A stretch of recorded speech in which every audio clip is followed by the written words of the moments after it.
Assalamualaikum warahmatullahi wabarakatuh. Jumpa lagi dengan saya Ramdhani Bayu Putra dalam channel Pendidikan dan Inspirasi. Tema kali ini kita akan membahas berpikir perubahan, bertransformasi. Baik.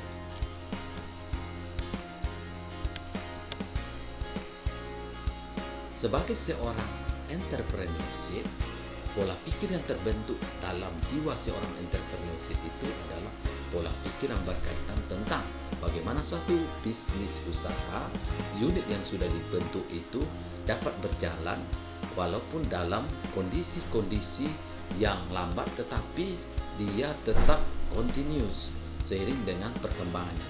Ada tahap-tahap kemajuan. Maka pola pikir seorang entrepreneur itu berbeda dengan orang yang tidak memiliki jiwa kewirausahaan.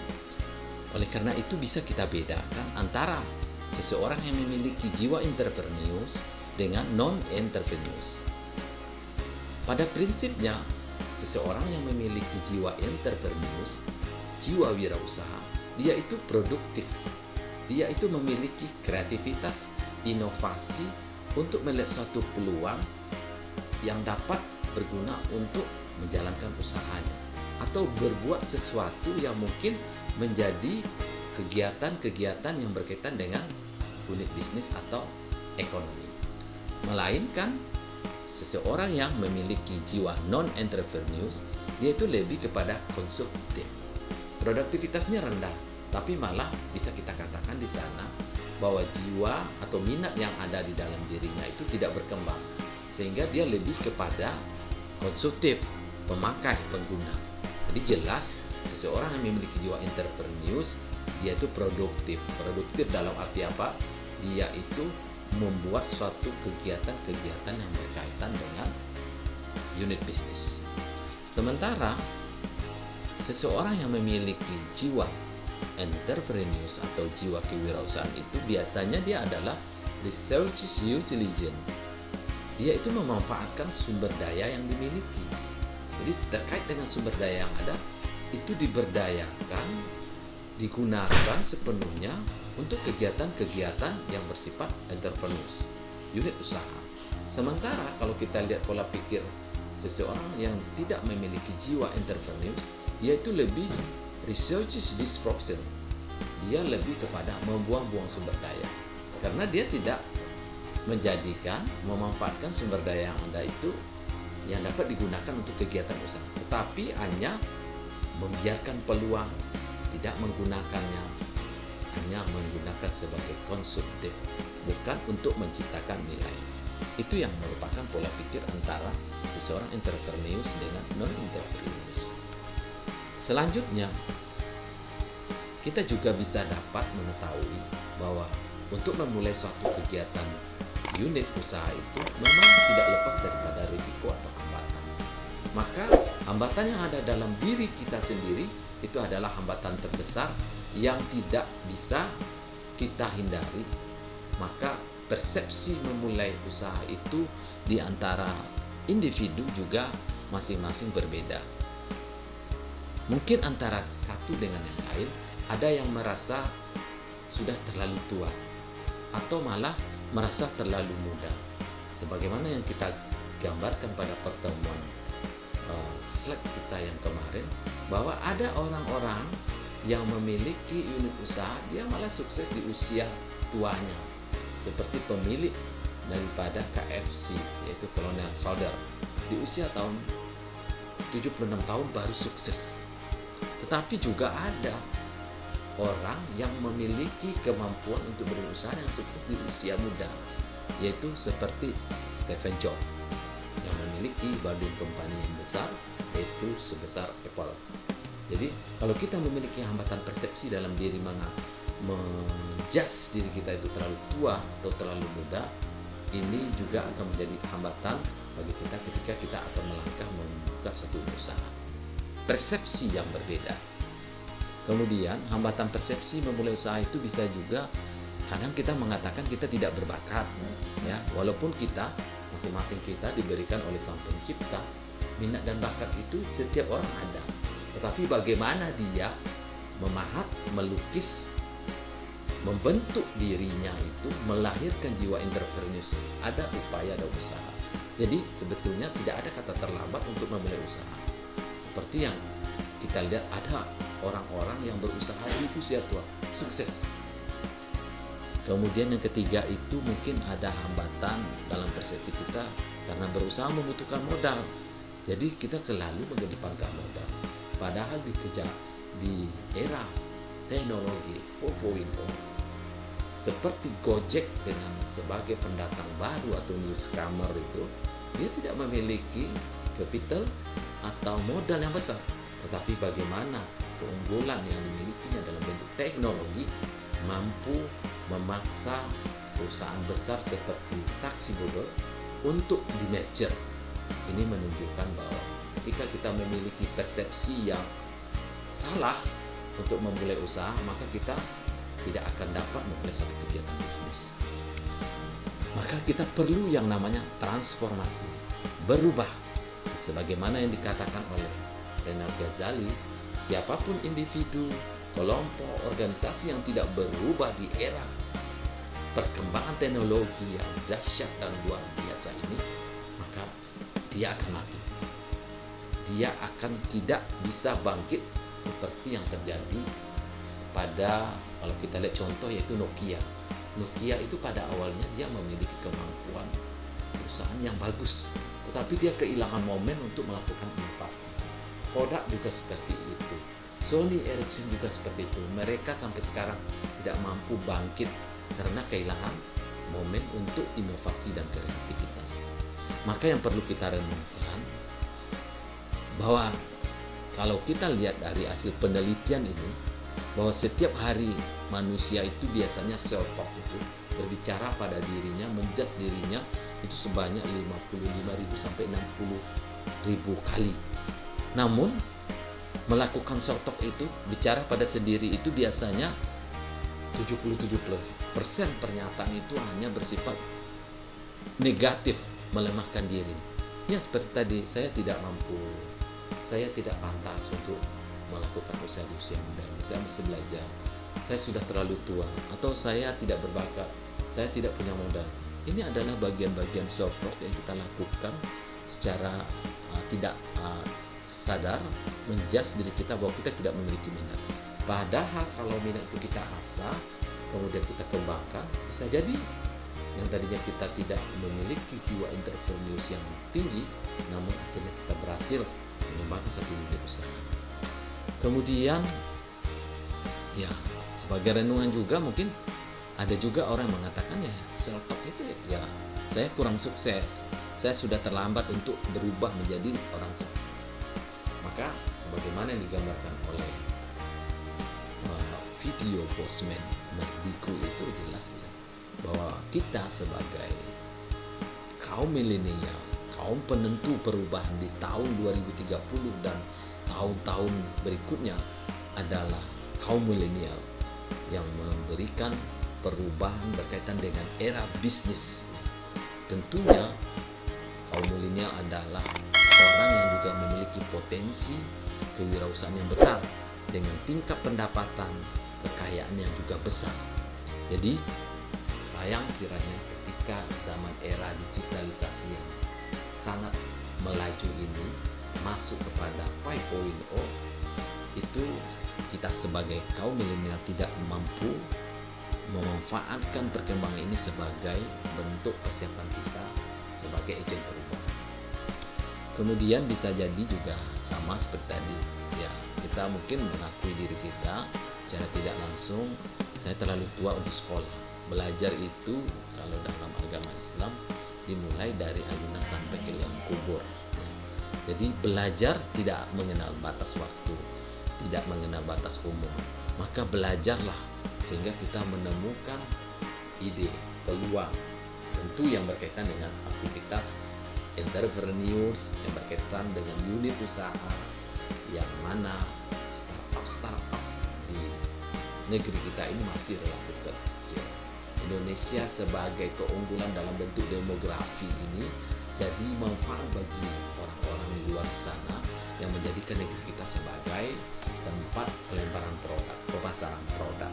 Oleh karena itu kaum milenial harus berpikir secara luas, berpikir di luar kebiasaan, bahwa perkembangan teknologi itu tidak mesti kita harus konsentrasi kepada keilmuan kita, tapi kita berusaha untuk mempelajari hal-hal baru yang lebih berada di luar kompetensi kita. Seperti kita harus paksakan diri untuk belajar tentang teknologi sistem informasi, kemudian manajemen, kemudian komunikasi, yang kesemuanya itu mungkin bisa kita rangkum, kita bentuk menjadi satu bentuk kompetensi keilmuan kita yang bersifat digital, yang memiliki nilai value dalam memanfaatkan teknologi sistem informasi di era 4.0. Kemudian juga ada renungan bagi kita, jangan sekali kita mengatakan kita tidak bisa, alias kita tidak pintar, saya tidak berbakat. Ini adalah hal-hal yang bersifat sotok pada diri sendiri yang negatif. Baik, kalau kita ibaratkan memulai satu unit usaha itu, kita ibaratkan seperti bayi yang belajar berjalan, berdiri dan berlari. Maka belajar sekali lagi tanpa batas. Kita perhatikan bahwa seorang balita untuk berlatih berjalan, dia itu memotivasi dirinya yang kuat setelah merangkak. Unit usaha juga seperti itu. Bisa jadi sebelum merangkak itu dia merayap. Kita membuka unit usaha dengan modal yang kecil, memperhatikan produk kita, pelanggan kita siapa, pesaing kita siapa, tempat kita memasarkan produk itu di mana. Kita mencoba mencari tahu itu, alias bisa jadi kita merangkak. Kemudian setelah itu berkembang, balita itu biasanya dia akan mencoba berdiri, berjalan pelan-pelan. Bisnis juga begitu. Setelah memiliki kemampuan untuk bisa memahami lingkungan tempat dia bisnis, kemampuan berproduksi, menemukan pelanggan yang tepat, kemudian tempat lokasi yang juga strategis, bisnis sudah mulai dapat berdiri dan mulai berjalan. Maka masa itu dikenal dengan masa growth, pertumbuhan, setelah tadi masa perkenalan pada saat merangkak. Maka kalau seperti ini, biasanya kalau balita itu mulai berjalan, dia tidak banyak berpikir untuk jatuh, untuk terbentur. Maka bisnis juga seperti itu. Ketika sudah mulai berjalan, sudah ada growth, pertumbuhan, maka risiko-risiko yang tadi kita takuti itu sedikit demi sedikit sudah mulai dapat kita atasi dengan baik. Kita sudah punya solusi ketika risiko itu datang lagi. Jadi sudah mulai pede ya. Selanjutnya mungkin setelah balita itu dapat berjalan, dia akan berpikir untuk berlari. Organisasi-organisasi bisnis yang sudah mulai dapat berjalan, growth, dia akan berpacu. Maka kita lihat industri-industri UMKM yang sudah memiliki pangsa pasar yang besar, mereka bukan berjalan lagi, mereka berpacu, mereka berlari untuk mendapatkan tingkatan yang lebih tinggi, untuk menjadi kompetitor, menjadi pemimpin pasar. Maka berlari dalam artian bisa saja memanfaatkan semua sumber daya ekonomis yang ada, baik itu teknologi, mesin, karyawan, semuanya modal untuk mencapai profit maksimum. Maka pada tahap ini, ketika balita sudah berlari, ketika organisasi sudah semakin maju, dia akan mencapai titik yang namanya titik puncak, itu majority itu sudah di puncak. Maka biasanya kalau di puncak itu orang harus melakukan inovasi, harus membuat produk varian-varian yang kreatif agar memang tidak decline, tidak turun. Artinya memang kalau sudah di puncak biasanya kan turun, tetapi kita harus melakukan inovasi agar kita tumbuh lagi, mencapai puncak-puncak demi puncak berikutnya untuk kemajuan unit bisnis kita. Maka ilustrasi tentang bayi belajar berjalan, merangkak berjalan dan berdiri dan berlari itu, unit bisnis pada awalnya juga seperti itu. Oke, maka akan banyak lagi tambahan list atau tambahan yang kita ibaratkan sebagai sebuah unit bisnis yang baru yang memulai aktivitasnya untuk mencapai tingkat perkenalan, kemudian grow, pertumbuhan tingkat kedewasaan atau majority, terus inovasi lagi. Seperti itu juga bisa kita jadikan sebagai ilustrasi dalam aktivitas balita berjalan dan berlari atau melangkah tadi. Selanjutnya, oleh karena itu, setiap orang memiliki potensi untuk bisa mengembangkan diri, untuk bisa membuka unit usaha. Siapa bilang kita tidak bisa? Siapa bilang kita tidak mampu? Siapa bilang kita tidak bisa membuat suatu perubahan dalam diri kita? Transformasi yang besar untuk kemajuan diri. Maka tidak ada lagi kata terlalu tua, terlalu muda untuk memulai suatu aktivitas bisnis. Sudah banyak contoh, sudah banyak orang yang kita lihat dan kita dengar dan kita baca, orang-orang yang dulunya tidak memiliki apa-apa dengan kondisi yang tua, ternyata dia sukses. Banyak seperti orang Bob Sadino, ya. Banyak lagi yang kita contohkan di awal pertemuan kita kemarin. Ada Colonel Sanders dengan KFC, ada Bill Clinton dengan usia yang lebih tua bisa menjadi presiden Amerika ke-20. Ingatlah, Colonel Sanders pendiri KFC memulai bisnisnya pada umur 70 tahun. Ingatlah bahwa Stephen Jobs itu memulai bisnisnya di usia 21 tahun dan menjadi perusahaan raksasa dalam bidang alat telekomunikasi, yaitu Apple. Kemudian juga kita tidak bisa ingatlah, dengan tidak mempunyai modal, kemampuan teknologi juga bisa membantu kita seperti yang dilakukan oleh Gojek.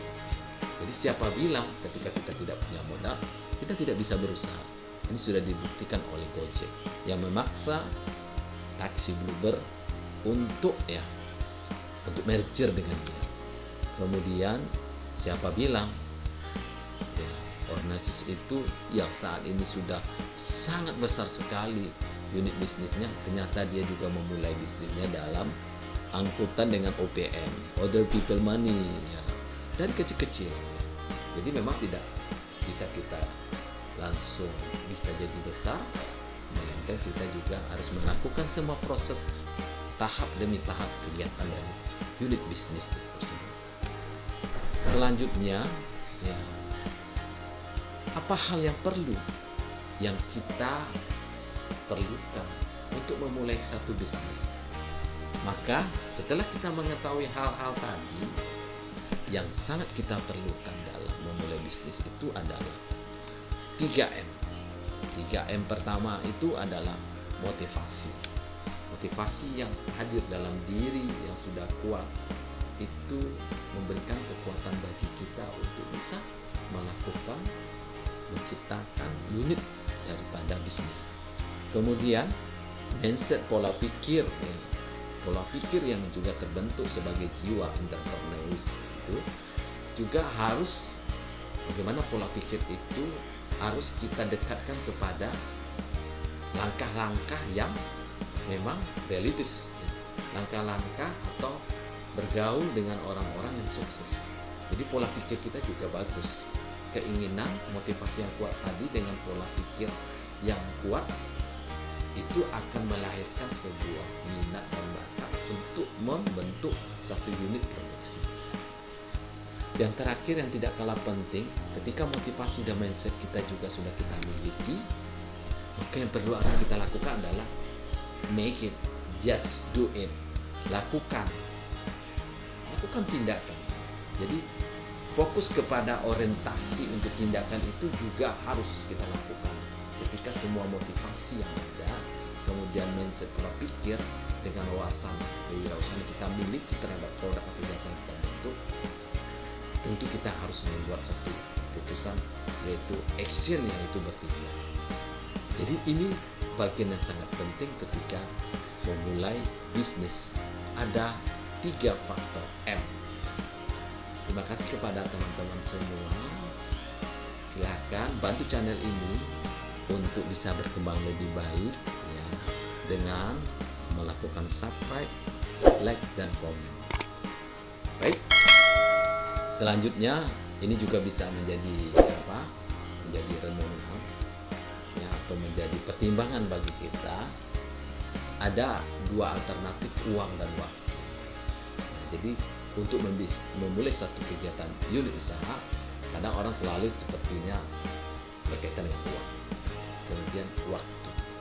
Jadi mana pilihan terbaik menurut kita ketika untuk memulai satu bisnis kita tidak memiliki uang, minus, waktu juga tidak ada. Maka kondisi ini bisa dikatakan aktivitas penciptaan unit baru tidak akan berhasil. Kemudian uang minus, waktu surplus. Nah, ini ada peluang ya. Seperti mungkin Gojek juga seperti itu. Kegiatan daripada kapital, pendanaannya juga tidak banyak, tapi dia memiliki waktu mempelajari kondisi perkembangan dan melihat peluang di situ.